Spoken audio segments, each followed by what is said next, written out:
You're on. Okay. Good morning and welcome. Thank you for agreeing to meet with me to serve on this advisory group to develop a regional water strategy for our metropolitan area. I've called this meeting to give you my advice for how to proceed in this process. During this meeting, I will first clarify our goals in this process, then identify some challenges that I see and what we stand to lose if we don't conduct this process wisely. Next, I'll give my thoughts on a strategy to follow to reach a sound and politically viable regional plan, and I'll talk about what I think success in this process would look like for you to keep in mind prospectively as you carry out the planning process. So our goal is to develop a strategy for administering water that balances and, to whatever extent possible, actually meets the needs of the diverse stakeholders from the industrial, residential, agricultural, and conservation sectors, as well as our partners in government. I also believe that a second but still important goal is to get through this process in a way that this diverse group of stakeholders feels good about the process they took part in, has learned from it, and thus is encouraged to and has a skill set to collaborate again in the future. As you know, we face some challenges to developing this plan. With current distribution and use, water supplies are tight and are insufficient to meet the needs of development that we hope will return to our region with economic rebound.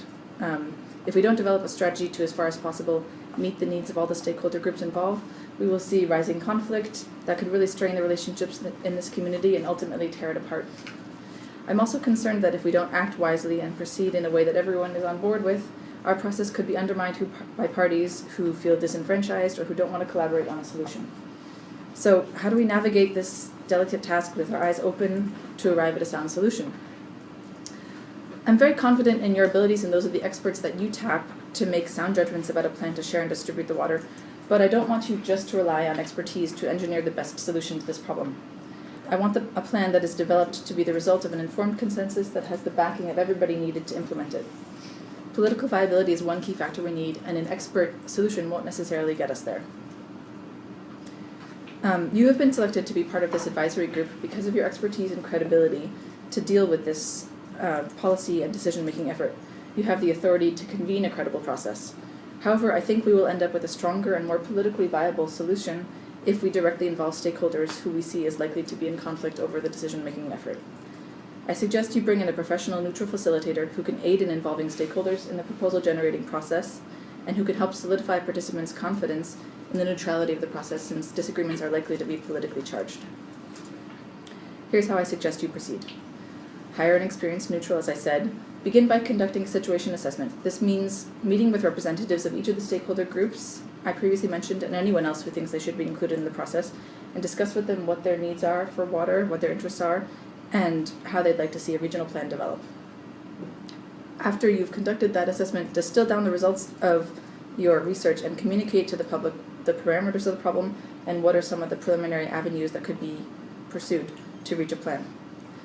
Ask stakeholder groups to select representatives to participate in a formal consensus-building process. Conduct joint fact-finding about uses of and needs for water in the region, and help participants explore strategies that conceptualize water as a flexible resource where it can meet multiple groups' needs simultaneously.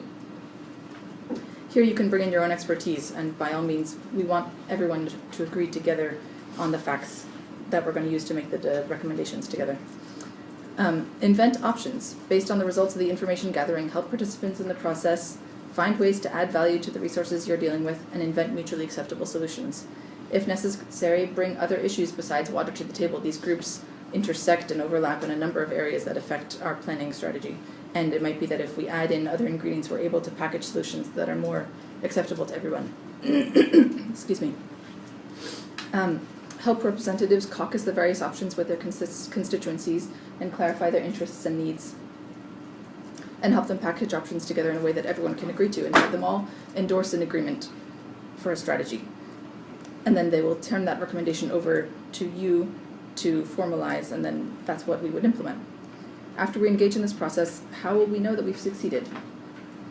All groups can sign on to the agreement and all agree that it is a better arrangement than having no agreement at all. And participating groups will have learned about each other's needs and each other in a way that they can see that coming to consensus is not necessarily a zero-sum game.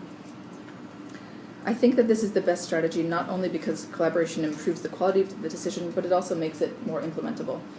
It should help neutralize the process politically.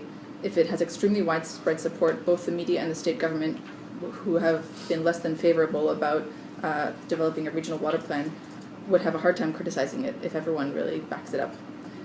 This has been a brief overview, and I'm happy to address questions and discuss in more detail. Thank you. Thank you.